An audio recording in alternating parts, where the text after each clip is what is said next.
Hi friends, welcome back to Nexa system. Nexa systemത്തിന്റെ പുതിയ വീഡിയോയിലേക്ക് എല്ലാവർക്കും സ്വാഗതം. അപ്പോൾ നമ്മൾ കഴിഞ്ഞ ദിവസം കണ്ടത് EZVIZ എന്നുള്ള ഒരു വൈഫൈ ക്യാമറ ആയിരുന്നു, HIKVISIOന്റെ ഒരു വൈഫൈ ക്യാമറ. അപ്പോൾ ഈ വീഡിയോ കണ്ടിട്ടില്ലാത്തവർക്ക് ഞാൻ ഡിസ്ക്രിപ്ഷൻ ബോക്സിൽ കൊടുത്തിട്ടുണ്ട്. അത് അവിടെ നിന്ന് നിങ്ങൾക്ക് കാണാവുന്നതാണ്. അപ്പോൾ ഇതുപോലത്തെ ഒരു ചെറിയ ക്യാമറ കൂടെ ഞാൻ കൊണ്ടുവന്നിട്ടുണ്ട്. ഇത് ക്ലവർ ഡോഗ് എന്ന് പറഞ്ഞ ചെറിയൊരു വൈഫൈ ക്യാമറയാണ്. അപ്പോൾ ഇത് HIKVISIOന്റെ റൊട്ടേറ്റ് ചെയ്യുന്ന ക്യാമറയാണ്. ഇപ്പോൾ HIKVISIOന്റെ മാത്രമല്ല കേട്ടോ, സെക്യൂറസ്, അതുപോലെ CP+, ദഹുവ, ഇങ്ങനെയുള്ള ഒരുപാട് ബ്രാൻഡുകളുടെ ക്യാമറകൾ, ഇങ്ങനെ റൊട്ടേഷൻ ക്യാമറകളൊക്കെ വരുന്നുണ്ട്, വൈഫൈ ക്യാമറകൾ. അപ്പോൾ ഇതുപോലെ റൊട്ടേറ്റ് ചെയ്യാത്ത ക്യാമറയും വരുന്നുണ്ട്. റൊട്ടേറ്റ് ചെയ്യാത്ത ഈ ക്യാമറയുടെ നമുക്ക് ആംഗിൾ വ്യൂ എന്ന് പറയുന്നത് 120 ഡിഗ്രി വരെയൊക്കെ ആംഗിൾ വ്യൂ കിട്ടും. റൊട്ടേറ്റ് ചെയ്യുന്നത് നിങ്ങൾക്ക് അറിയാമല്ലോ, അത് എങ്ങോട്ട് വേണമെങ്കിലും തിരിഞ്ഞ് ഓട്ടോമാറ്റിക് നമുക്ക് ഇതിനകത്തൊക്കെയാണ് മോഷൻ ഡിറ്റക്ഷൻ വരെ വരുന്നുണ്ട്. ആളുകൾ എവിടെയെങ്കിലും നിന്ന് കഴിഞ്ഞാൽ അതിലോട്ട് ഓട്ടോമാറ്റിക് തിരിഞ്ഞ് വരും. അങ്ങനെയുള്ള ഒരുപാട് ഫീച്ചേഴ്സൊക്കെ ഈ ക്യാമറയിൽ വരുന്നുണ്ട്. അപ്പോൾ പക്ഷേ ഇതിൻ്റെയൊക്കെ ഒരു ഡ്രോബാക്ക് ഞാൻ പറയാം. ഇതിൻ്റെയൊക്കെ ഒരു ഡ്രോബാക്ക് എന്ന് വെച്ചാൽ ഈ ടൈപ്പ് ക്യാമറകളൊന്നും നമുക്ക് ഔട്ട്ഡോർ പർപ്പസിന് പറ്റില്ല. കാരണം ഇതൊക്കെ വീടിൻ്റെ വെളിയിലോട്ടൊക്കെ എടുത്തു വെച്ച് കഴിഞ്ഞാൽ ഇത് കുറച്ച് നാൾ കഴിയുമ്പോഴത്തെ മഴയൊക്കെ വന്ന് അല്ലെങ്കിൽ വെയിലൊക്കെ കൊണ്ട് ഈ ക്യാമറ ഡാമേജ് ആയി പോകും. അപ്പോൾ നമുക്ക് അതിനേക്കാളും കുറച്ചുകൂടെ കൂടിയ മോഡൽ ക്യാമറകൾ വേണ്ടി വരും. അപ്പോൾ ഇതൊരു നെറ്റ്വർക്ക് ക്യാമറയാണ്. അപ്പോൾ ഈ ക്യാമറ വയർലെസ് നെറ്റ്വർക്ക് ക്യാമറ, ഇത് wired network camera. Wired network camera എന്ന് വെച്ചാൽ നിങ്ങൾക്ക് പറയാം, പേര് സൂചിപ്പിക്കുന്ന പോലെ തന്നെ വയർ വെച്ചിട്ട് നമ്മൾ കണക്ട് ചെയ്യേണ്ടി വരും. അപ്പോൾ നമുക്ക് ഈ വയേർഡ് നെറ്റ്വർക്ക് ക്യാമറകൾ കണക്ട് ചെയ്യാൻ വേണ്ടിയിട്ട് നമുക്ക് NVR എന്ന് പറയുന്നത്, ഇപ്പോൾ ഇത് ഈ ക്യാമറ സാധാരണ ക്യാമറയാണ്, HD ക്യാമറയാണ്, അനലോഗ് ക്യാമറയാണ്. അപ്പോൾ ഈ ക്യാമറകളൊക്കെ നമ്മൾ കണക്ട് ചെയ്യുമ്പോൾ DVR വെച്ചിട്ടല്ലേ നമ്മൾ കണക്ട് ചെയ്തുകൊണ്ടിരുന്നത്. അതേപോലെ തന്നെ നമുക്ക് NVR എന്നുള്ളൊരു ഡിജിറ്റൽ നെറ്റ്വർക്ക് വീഡിയോ റെക്കോർഡറിലാണ് ഈ ടൈപ്പ് ക്യാമറകൾ നമ്മൾ പൊതുവേ കണക്ട് ചെയ്യുന്നത്. അപ്പോൾ NVRും ഈ ക്യാമറയും പിന്നെ ഹാർഡ് ഡിസ്കും POE സ്വിച്ച് അങ്ങനെയുള്ള കുറേ സാധനങ്ങൾ, പിന്നെ അതിൻ്റെ കേബിളിംഗ് എല്ലാം കൂടെ വരുമ്പോഴത്തേക്കും ഈ ടൈപ്പ് 4 ക്യാമറ ചെയ്യുന്നത് വെച്ച് നോക്കുമ്പോൾ ഈ ടൈപ്പ് 4 ക്യാമറ ചെയ്യുന്നത് ഭയങ്കര കോസ്റ്റ്ലിയാണ്.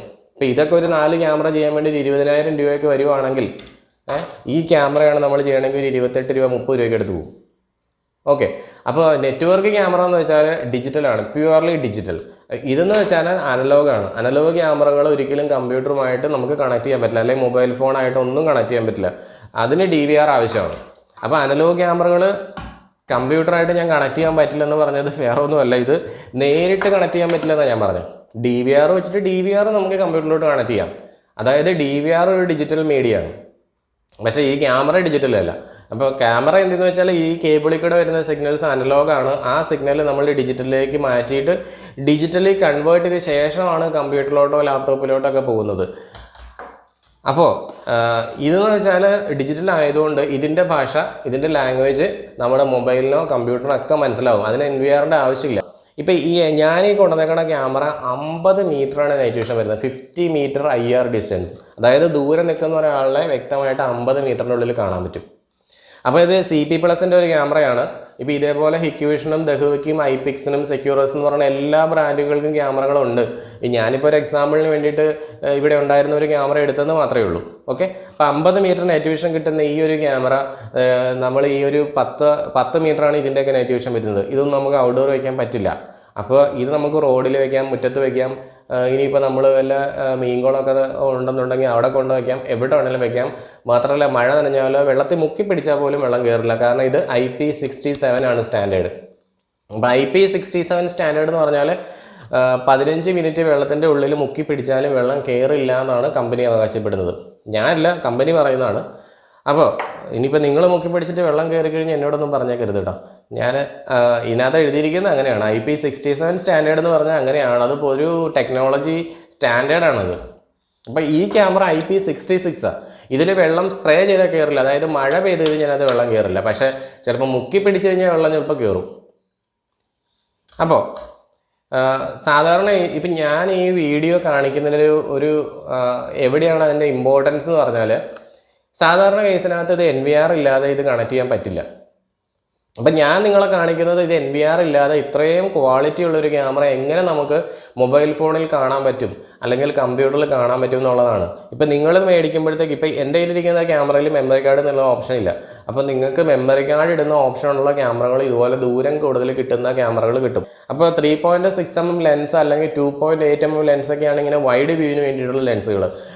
ഇതെന്നൊക്കെ പറഞ്ഞാൽ ഇത് 8 mm ലെൻസാണ്. അപ്പം ലെൻസിൻ്റെ ആ ഒരു തിക്നെസ് കൂടുന്നതനുസരിച്ച് ഇപ്പോൾ 3.6 mm കഴിഞ്ഞാൽ പിന്നെ വരുന്നത് 4mm ലെൻസ് വരുന്നുണ്ട് IP ക്യാമറയിൽ, പിന്നെ 8mm ഉണ്ട്, പിന്നെ 12mm ഉണ്ട്. അങ്ങനെ പല പല ലെൻസുകൾ വരും. അതിലിപ്പം നമുക്ക് ഈ 8mm ക്യാമറയുടെ ലെൻസ് ഒന്നും ഇപ്പോൾ ഉള്ളത് വളരെ കുറവായിട്ടാണ് വരുന്നത്. ഇപ്പോഴൊക്കെ 6 കഴിഞ്ഞാൽ പിന്നെ വെരി ഫോക്കൽ എന്ന് പറഞ്ഞൊരു ടെക്നോളജിയിലാണ് വരുന്നത്. അതായത് നമുക്ക് ഇഷ്ടത്തിനനുസരിച്ച് ലെൻസ് അഡ്ജസ്റ്റ് ചെയ്യാവുന്നത്. അത് മോട്ടോറൈസ്ഡും ഉണ്ട്, മാനുവലും ഉണ്ട്. നമുക്ക് മാനുവലായിട്ടെന്ന് വെച്ചാൽ കൈ കൊണ്ട് ഇങ്ങനെ തിരിച്ചിട്ട് അഡ്ജസ്റ്റ് ചെയ്യുന്നതുകൊണ്ട് അത് നമ്മളിപ്പോൾ മേടിച്ച് വെച്ച് കഴിഞ്ഞാൽ അതൊരു ടെക്നീഷ്യൻ തന്നെ ആവശ്യമാണ്. മേടിച്ച് വെച്ച് കഴിഞ്ഞാൽ നമുക്കത് നോക്കിയിട്ട് അതിൻ്റെ ഫോക്കൽ ലെങ്ത്തൊക്കെ കറക്റ്റായിട്ട് അഡ്ജസ്റ്റ് ചെയ്യാം. അപ്പോൾ ഇതങ്ങനത്തെ ക്യാമറയല്ല, ഇത് ഫിക്സഡ് ലെൻസ് ക്യാമറയാണ്. 8mm ലെൻസാണ് ഇതിനകത്ത് വരുന്നത്. അപ്പോൾ ഇത് എങ്ങനെയാണ് നമ്മുടെ നെറ്റ്വർക്കിൽ കണക്ട് ചെയ്യുന്നത് എന്നുള്ളതാണ്. Without NVR, okay, without NVR ഇല്ലാതെ ഇതെങ്ങനെ നമുക്ക് കാണാം. അപ്പോൾ നിങ്ങൾ ഈ ചാനൽ ആദ്യമായിട്ടാണ് കാണണമെന്നുണ്ടെങ്കിൽ നിങ്ങൾ തീർച്ചയായിട്ടും ഇതൊന്ന് സബ്സ്ക്രൈബ് ചെയ്യാൻ മറക്കരുത്.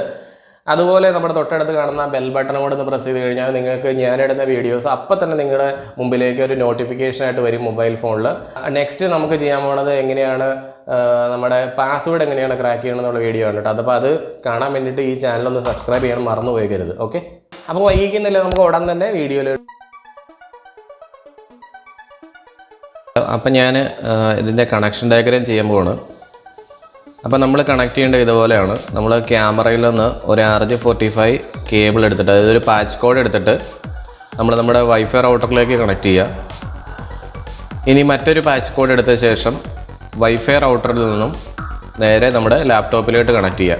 ലാപ്ടോപ്പിലോട്ടോ കമ്പ്യൂട്ടറിലോട്ടോ എങ്ങനെയാണെന്ന് വെച്ചാൽ നമ്മൾ കണക്ട് ചെയ്യുക. അപ്പോൾ ഇങ്ങനെയാണ് നമ്മൾ നമ്മുടെ കണക്ഷൻ സെറ്റപ്പ് ചെയ്യേണ്ടത്. ഓക്കെ, ഇപ്പോൾ ഞാൻ ഈ ഒരു സെറ്റപ്പിൽ ഞാൻ എൻ്റെ കമ്പ്യൂട്ടറിലാണ് ഞാൻ ചെയ്യുന്നത്. പക്ഷേ ഞാൻ ചെയ്തിരിക്കുന്ന മെത്തേഡ് ഇങ്ങനെയാണ്.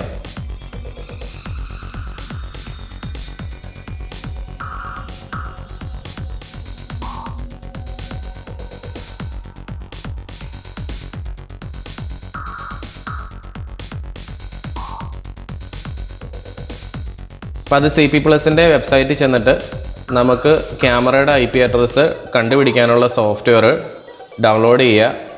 അത് CP+ൻ്റെ IP ഫൈൻഡർ എന്നുള്ളൊരു സോഫ്റ്റ്വെയർ ആണ്.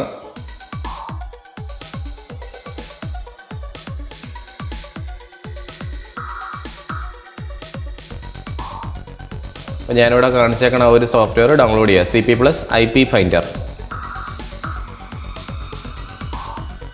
അപ്പോൾ ഞാൻ IP ഫൈൻഡർ ഡൗൺലോഡ് ചെയ്ത് കഴിഞ്ഞിട്ടുണ്ട്. ഇനി നമുക്ക് ആ സോഫ്റ്റ്വെയർ ഇൻസ്റ്റലേഷൻ ചെയ്യണം. അപ്പോൾ ഞാൻ IP ഫൈൻഡർ ഇൻസ്റ്റാൾ ചെയ്യുകയാണ്. അപ്പോൾ ഇത് വളരെ സിമ്പിളാണ്. വെറുതെ നമ്മൾ നെക്സ്റ്റ് അടിച്ചു കൊടുത്തു കഴിഞ്ഞാൽ നമുക്ക് ആ സോഫ്റ്റ്വെയർ ഇൻസ്റ്റാൾ ചെയ്യാം. അപ്പോൾ ഇതെന്തിനാണ് നമ്മൾ വെച്ച് കഴിഞ്ഞാൽ നമുക്ക് ഈ ക്യാമറ വാങ്ങിക്കുമ്പോൾ ഇതിൻ്റെ IP അഡ്രസ്സ് ഏതാണെന്ന് നമുക്കറിയില്ല. ഇനിയിപ്പോൾ നമ്മളൊരു യൂസ്ഡ് ക്യാമറയാണ് ചെയ്യുന്നുണ്ടെങ്കിലും നമുക്കതിൻ്റെ പഴയ IP അഡ്രസ്സ് എന്താണെന്ന് അറിയില്ലല്ലോ. അപ്പോൾ നമ്മൾ ഏത് കമ്പ്യൂട്ടറിലും നെറ്റ്വർക്കിൽ നിന്നാലും നമ്മൾ ആ സോഫ്റ്റ്വെയർ ഓപ്പൺ ചെയ്ത് കഴിഞ്ഞാൽ നമുക്ക് ആ ക്യാമറേനെ ഈ സോഫ്റ്റ്വെയർ ഫൈൻഡ് ചെയ്യും. അങ്ങനെ നമുക്ക് അതിൻ്റെ IP അഡ്രസ്സ് കാണാൻ പറ്റും. ഇപ്പം നിങ്ങൾക്ക് കാണാം, ഈ ക്യാമറേനെ ഈ സോഫ്റ്റ്വെയർ ഓട്ടോമാറ്റിക് സെർച്ച് ചെയ്തിട്ട് ഇതിൻ്റെ IP അഡ്രസ്സ് കണ്ടുപിടിച്ചിട്ടുണ്ട്. ഇനി ഞാൻ എൻ്റെ കമ്പ്യൂട്ടറിൻ്റെ IP അഡ്രസ്സ് എന്താണെന്ന് ഞാൻ കാണിച്ചു തരാം. അതിന് കമാൻഡ് പ്രോംപ്റ്റ് എടുത്തിട്ട് ഞാൻ ഈ കാണിക്കുന്ന പോലെ തന്നെ ചെയ്താൽ മതി. കമാൻഡ് പ്രോംപ്റ്റ് എടുത്തിട്ട് IP കോൺഫിഗ് അടിക്കുക. അപ്പോൾ നമ്മുടെ IP അഡ്രസ്സ് ഇപ്പോൾ കമ്പ്യൂട്ടറിൻ്റെ കിടക്കുന്നത് 192.168.29.88 എന്നുള്ളതാണ്.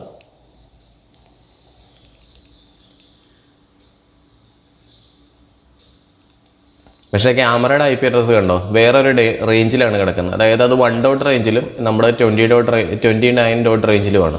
ഇപ്പോൾ കമ്പ്യൂട്ടറും ക്യാമറയും തമ്മിൽ ഇപ്പോൾ കണക്ഷൻ ഇല്ല. പക്ഷേ വേറെ നെറ്റ്വർക്കിലാണെങ്കിലും IP ഫൈൻഡർ എന്നുള്ള സോഫ്റ്റ്വെയറിന് ആ ക്യാമറേനെ ഫൈൻഡ് ചെയ്യാൻ പറ്റും. അതാണ് അതിൻ്റെ ഒരു അഡ്വാൻറ്റേജ് എന്ന് പറയുന്നത്. ഇപ്പം ഞാൻ നിങ്ങൾക്ക് അതിലോട്ട് പിങ് ചെയ്ത് കാണിച്ചു തരാം. പിങ് ചെയ്യുമ്പോഴത്തേക്ക് തമ്മിൽ കണക്ഷൻ ഇല്ലാന്ന് നിങ്ങൾക്ക് കാണാൻ കണ്ടോ, റിക്വസ്റ്റ് ടൈംഡ് ഔട്ട് എന്നവിടെ മെസ്സേജ് വരുന്നുണ്ട്. അപ്പോൾ ഈ ക്യാമറയും അതുപോലെ ഈ കമ്പ്യൂട്ടറും തമ്മിൽ ഇപ്പോൾ യാതൊരു കണക്ഷനും ഇല്ല. ഇനി നമ്മൾ എന്താ ചെയ്യണമെന്ന് വെച്ചാൽ രണ്ടും തമ്മിലൊരു കണക്ഷൻ ക്രിയേറ്റ് ചെയ്യണം. അപ്പോൾ ഫസ്റ്റ് നമ്മളിനി ചെയ്യേണ്ടതെന്ന് പറഞ്ഞാൽ നമ്മുടെ കമ്പ്യൂട്ടറിൻ്റെ IP അഡ്രസ്സ് നമുക്ക് നമ്മുടെ ക്യാമറയുടെ IP അഡ്രസ്സ് റേഞ്ചുമായിട്ട് നമ്മൾ ചേഞ്ച് ചെയ്യണം. അതായത് ക്യാമറയുടെ IP അഡ്രസ്സ് കിടക്കുന്ന 1 ഡോട്ട് റേഞ്ചിലാണ്.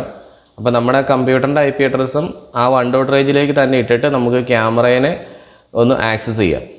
അപ്പോൾ ഞാൻ അതിന് വേണ്ടിയിട്ട് നെറ്റ്വർക്ക് പ്രോപ്പർട്ടീസ് എടുത്തിട്ട് ഞാൻ IP അഡ്രസ്സ് ചേഞ്ച് ചെയ്യുകയാണ്. അതെല്ലാവർക്കും അറിയാവുന്നൊരു കാര്യമാണ്. ഞാൻ ആ ഒപ്റ്റൈൻ IP ഓട്ടോമാറ്റിക്കലി എന്നുള്ള ഓപ്ഷനിൽ ക്ലിക്ക് ചെയ്തിട്ട് അവിടെ നമുക്ക് പുതിയൊരു IP അഡ്രസ്സ് കൊടുക്കാവുന്നൊരു ഓപ്ഷൻ. ഇപ്പോൾ എല്ലാം ക്ലിയർ ചെയ്ത് കളയാൻ വേണ്ടി ഞാനത് സെലക്ട് ചെയ്തത്.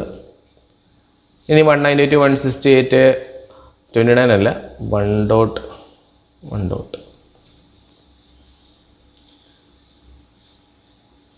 ഞാൻ ഒരു 251 കൊടുത്തു.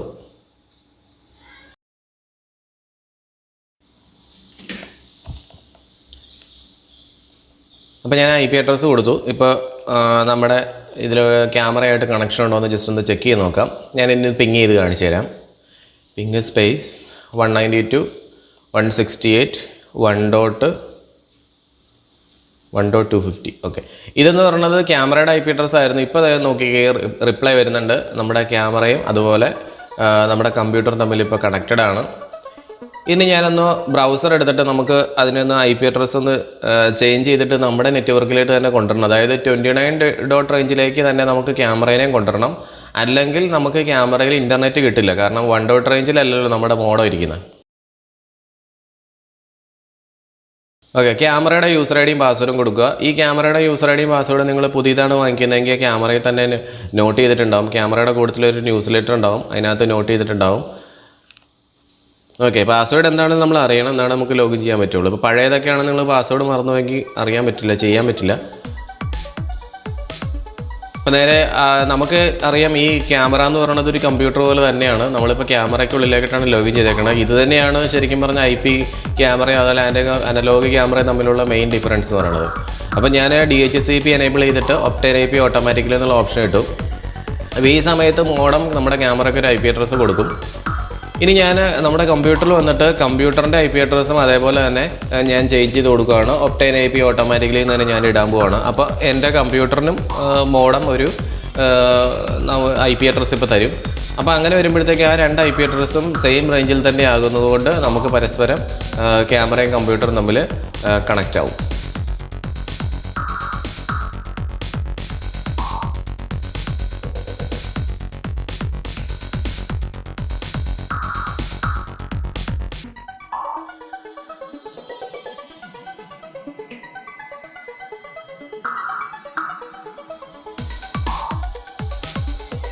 ഇനി നമുക്കൊന്ന് നോക്കാം, ക്യാമറയും കമ്പ്യൂട്ടറും തമ്മിൽ കണക്റ്റഡ് ആണെന്നൊന്ന് ചെക്ക് ചെയ്ത് നോക്കാം. ഓക്കെ, നമുക്കൊന്ന് IP അഡ്രസ്സ് നമ്മുടെ കമ്പ്യൂട്ടറിന് കിട്ടിയേക്കണം നോക്കാം. ഇപ്പോൾ നോക്കി 192.168.29.87 എന്ന് പറഞ്ഞ IP അഡ്രസ്സ് നമ്മുടെ കമ്പ്യൂട്ടറിന് ഇപ്പോൾ കിട്ടിയിട്ടുണ്ട്. ഓക്കെ, അപ്പോൾ അതേപോലെ നമുക്ക് IP ഫൈൻഡർ ഒന്ന് ഓപ്പൺ ചെയ്തിട്ട് നോക്കാം. നമ്മുടെ ക്യാമറയ്ക്ക് ഇപ്പോൾ എത്രയാണ് IP അഡ്രസ്സ് കിട്ടാൻ കണ്ടത്? രണ്ടും 29 റേഞ്ചിൽ തന്നെയാണ് വന്നിരിക്കുന്നത്. അതായത് ഇപ്പോൾ നമ്മുടെ ക്യാമറയും അതുപോലെ കമ്പ്യൂട്ടറും തമ്മിൽ ഓട്ടോമാറ്റിക് ഇപ്പോൾ കണക്റ്റ് ആയിട്ടുണ്ട്. ഓക്കെ, ഇപ്പോൾ ക്യാമറയ്ക്ക് ശരിക്കും പറഞ്ഞാൽ 29 റേഞ്ചിലായതുകൊണ്ട് ക്യാമറയ്ക്ക് ഇപ്പോൾ ഇൻ്റർനെറ്റ് ഉണ്ടാവും. കാരണം ക്യാമറയ്ക്ക് ഇപ്പോൾ മോഡം DNSഉം അതുപോലെ ഗേറ്റ് വേ അങ്ങനെയുള്ള ഇൻ്റർനെറ്റുമായിട്ട് കണക്ട് ചെയ്യേണ്ട എല്ലാ സെറ്റപ്പും സെൻഡ് ചെയ്തിട്ടുണ്ടാവണം. ഇനി നമുക്ക് വീണ്ടും ക്യാമറയിലോട്ടൊന്ന് ജസ്റ്റ് ലോഗിൻ ചെയ്ത് നോക്കാം. ക്യാമറയുടെ യൂസർ ഐഡിയും പാസ്വേഡും കൊടുത്ത് പുതിയ IP അഡ്രസ്സ് കൊടുക്കുക. പഴയതല്ല, നമുക്ക് പുതിയതാണ് ഇപ്പോൾ വന്നേക്കണേ. ഞാൻ ക്യാമറയുടെ യൂസർ ഐഡിയും പാസ്വേഡും കൊടുത്ത് ലോഗിൻ ചെയ്തു. അപ്പോൾ ഇവിടെ ഒരു പ്ലഗിൻ ഇൻസ്റ്റലേഷൻ ചെയ്യാൻ പറഞ്ഞ് കാണിക്കുന്നുണ്ട്. അപ്പോൾ ഞാൻ ആ പ്ലഗിൻ ഇൻസ്റ്റലേഷൻ ചെയ്യാനുള്ള ഓപ്ഷനിൽ ക്ലിക്ക് ചെയ്തു. അപ്പോൾ നമുക്കൊരു സോഫ്റ്റ്വെയർ ഓട്ടോമാറ്റിക്കലി ഡൗൺലോഡ് ആകുന്നതുകൊണ്ട് NACL വെബ് പ്ലഗിൻ എന്ന് പറഞ്ഞൊരു സോഫ്റ്റ്വെയർ വരണം. അത് തന്നെ വരും, നമ്മളൊന്നും ചെയ്ത് കൊടുക്കണ്ട, ജസ്റ്റ് ക്ലിക്ക് ചെയ്ത് കൊടുത്താൽ മാത്രം മതി. ഈ സോഫ്റ്റ്വെയർ നമ്മൾ തേടി പിടിച്ച് നടക്കേണ്ട ആവശ്യമില്ലെന്നാണ് ഞാൻ ഉദ്ദേശിച്ചത്. അപ്പോൾ അത് ഓട്ടോമാറ്റിക് ക്യാമറയ്ക്ക് എന്താണ് വേണ്ടതെന്ന് ക്യാമറ തന്നെ അവിടെ കാണിക്കുന്നുണ്ട്, ബ്രൗസറിൽ തന്നെ കാണിക്കുന്നുണ്ട്. അപ്പോൾ ആ സോഫ്റ്റ്വെയർ ഡൗൺലോഡ് ആവുകയാണ്. ഇനി ഡൗൺലോഡായിട്ട് നമുക്കത് ഇൻസ്റ്റലേഷൻ ചെയ്ത് കൊടുക്കാം. ഇത് ക്രോമിൻ്റെ ഒരു എക്സ്റ്റൻഷനായിട്ട് തന്നെ വരുന്നതാണ്. ഇപ്പോൾ ആ സോഫ്റ്റ്വെയർ ഇൻസ്റ്റാൾ ആയി. നേരെ നമുക്കിനി അതൊന്ന് ഓപ്പൺ ചെയ്ത് നോക്കാം. ഇനി നമുക്ക് ക്യാമറേനെ ഓപ്പൺ ചെയ്ത് കാണാൻ വേണ്ടി ആ ഒരു വെബ് പ്ലഗിനിലൂടെ പോയാൽ മതി. അപ്പോൾ ആ പ്ലഗിൻ ഞാൻ ഓപ്പൺ ചെയ്തു. അത് നിങ്ങൾ ഞാൻ കാണിച്ചേക്കും പോലെ തന്നെ ഓപ്പൺ ചെയ്ത് കൊടുത്താൽ മതി. ജസ്റ്റ് ഇനി ആ ക്യാമറയുടെ IP അഡ്രസ്സ് എന്താണെന്ന് നോക്കാം. ക്യാമറയുടെ IP അഡ്രസ്സ് ഞാൻ കണ്ടില്ലേ, ഞാൻ ആ ക്യാമറയുടെ IP അഡ്രസ്സ് അതേപോലെ തന്നെ ഇപ്പോൾ ആ ബ്രൗസറിൽ അടിച്ചു കൊടുക്കുകയാണ്.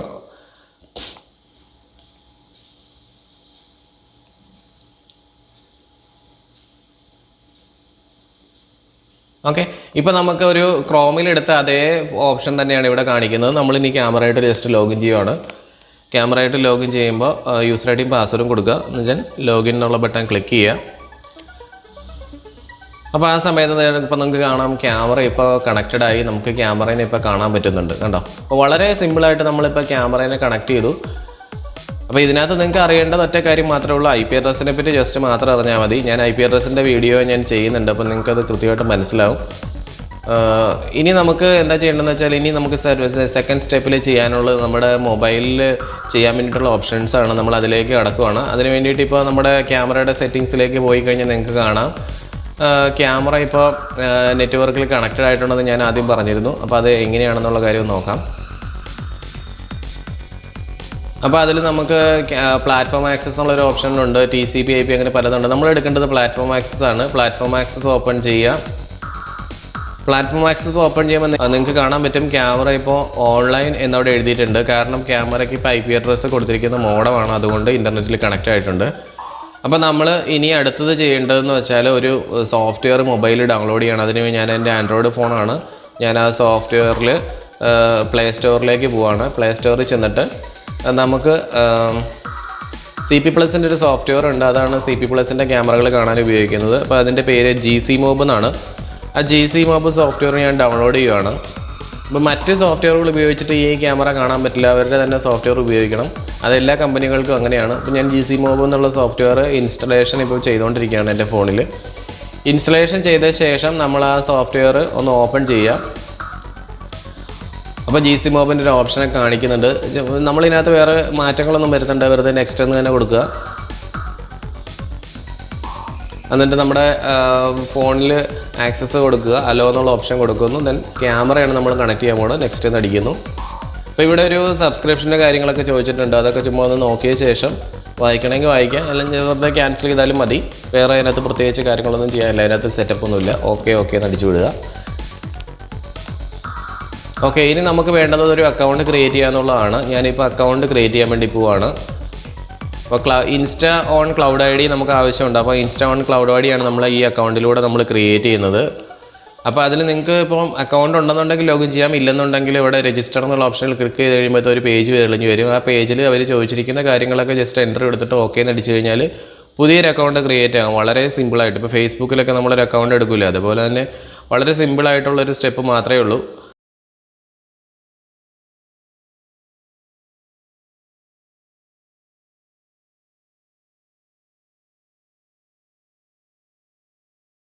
ഇനി ഞാൻ എൻ്റെ അക്കൗണ്ട് ക്രിയേറ്റ് ചെയ്തിട്ടുണ്ട്. അക്കൗണ്ട് ക്രിയേറ്റ് ചെയ്ത് വെച്ച് ഞാൻ യൂസർ ഐഡിയും പാസ്വേഡും കൊടുത്ത് ഞാൻ ലോഗിൻ ചെയ്തു. ലോഗിൻ ചെയ്തിട്ട് നമുക്ക് പുതിയതായിട്ട് നമ്മുടെ ക്യാമറയിലോട്ട് ആഡ് ചെയ്യണം. അപ്പോൾ ഞാൻ സെലക്ട് ചെയ്തു. വയേർഡ് ഡിവൈസാണ് നമ്മൾ കണക്ട് ചെയ്യാൻ വേണ്ടി പോകുന്നത്. നെക്സ്റ്റ് കൊടുക്കുക. അതിൽ ഇൻസ്റ്റ ഓൺ എന്നുള്ള ഓപ്ഷൻ ക്ലിക്ക് അടിക്കുന്നു. അപ്പോൾ നമ്മുടെ കമ്പ്യൂട്ടറിൻ്റെ ഓപ്ഷനോട് എടുത്ത് വയ്ക്കുക. കമ്പ്യൂട്ടറിൽ കാണിക്കുന്ന QR കോഡ് നമ്മൾ ഇതിലോട്ട് സ്കാൻ ചെയ്യുവാണ്. അപ്പോൾ കമ്പ്യൂട്ടറിൽ ആ QR കോഡ് സ്കാൻ ചെയ്ത് കഴിയുമ്പോൾ അവിടെ ഒരു സീരിയൽ നമ്പർ എന്നുള്ള ഓപ്ഷനിൽ അവിടെ തെളിഞ്ഞു വന്നിട്ടുണ്ട്. നമ്മൾ നമ്മുടെ ക്യാമറയുടെ യൂസർ ഐഡിയും പാസ്വേഡും കൊടുത്തിട്ട് സേവ് ചെയ്തിട്ട് ലോഗിൻ ചെയ്യാം. സ്റ്റാർട്ട് ലൈവ് പ്രിവ്യൂ എന്ന് കൊടുത്തു കഴിഞ്ഞാൽ അത് ലോഗിൻ ആവും. ഇനി നമ്മൾ ക്യാമറ എന്നുള്ള ഓപ്ഷൻ സെലക്ട് ചെയ്ത് കഴിഞ്ഞാൽ എൻ്റെ പേരിൽ ഞാൻ സേവ് ചെയ്തിട്ടുണ്ടായിരുന്നല്ലോ, ആ പേരാണ് അവിടെ കാണിക്കുന്നത്. അപ്പോൾ നമുക്ക് ക്യാമറ ഇപ്പോൾ കണക്റ്റായി. നമ്മുടെ ഫോണിൽ ക്യാമറ ഇപ്പോൾ കണക്റ്റ് ആയിട്ടുണ്ട്. അപ്പോൾ ഇതേപോലെ നമുക്കിപ്പം വളരെ സിമ്പിളായിട്ട് നമ്മുടെ ഫോണിലും കമ്പ്യൂട്ടറിലും ഈ ക്യാമറ കണക്ട് ചെയ്യാവുന്നേ ഉള്ളൂ. ഓക്കെ, ഇപ്പോൾ നമുക്ക് ലൈവായിട്ട് നമ്മുടെ കമ്പ്യൂട്ടറിലും കാണുന്നുണ്ട്, അതേപോലെ തന്നെ നമ്മുടെ ഫോണിലും കാണുന്നുണ്ട്. ഇപ്പം നിങ്ങൾക്കറിയാം നമ്മുടെ ക്യാമറയിൽ ഇപ്പോൾ ഇൻ്റർനെറ്റ് ഉണ്ട്, നമ്മുടെ ഫോണിലും ഇൻ്റർനെറ്റ് ഉണ്ട്. അതുകൊണ്ട് നിങ്ങൾ ലോകത്തിൻ്റെ ഏത് കോർണറിൽ പോയാലും നമ്മുടെ ക്യാമറ നമുക്ക് മൊബൈൽ ഫോണിൽ കാണാൻ പറ്റും. അല്ലാതെ ഈ ലോക്കൽ ഏരിയയിൽ ഇരുന്ന് മാത്രമല്ല, നമുക്ക് എവിടെ പോയാലും കാണാൻ പറ്റും. അപ്പോൾ ഇങ്ങനെ വളരെ സിമ്പിളായിട്ട് നിങ്ങൾക്ക് ഇതുപോലത്തെ ഒരു ക്വാളിറ്റി ഉള്ളൊരു ക്യാമറ പർച്ചേസ് ചെയ്ത് കഴിഞ്ഞാൽ നിങ്ങൾക്ക് നിങ്ങളുടെ ഫോണിലേക്കും അതുപോലെ കമ്പ്യൂട്ടറിലേക്കും ആ ക്യാമറ നിങ്ങൾക്ക് സെറ്റപ്പ് ചെയ്യാം. ഓക്കെ, അപ്പോൾ നിങ്ങൾക്ക് ഈ വീഡിയോ ഇഷ്ടമായെന്ന് ഞാൻ വിചാരിക്കുന്നു. ഈ വീഡിയോ ഇഷ്ടമായിട്ടുണ്ടെങ്കിൽ ലൈക്ക് ചെയ്യുക, അതുപോലെ നിങ്ങൾക്ക് നിങ്ങളുടെ അഭിപ്രായങ്ങൾ കമൻ്റായിട്ട് രേഖപ്പെടുത്തുക.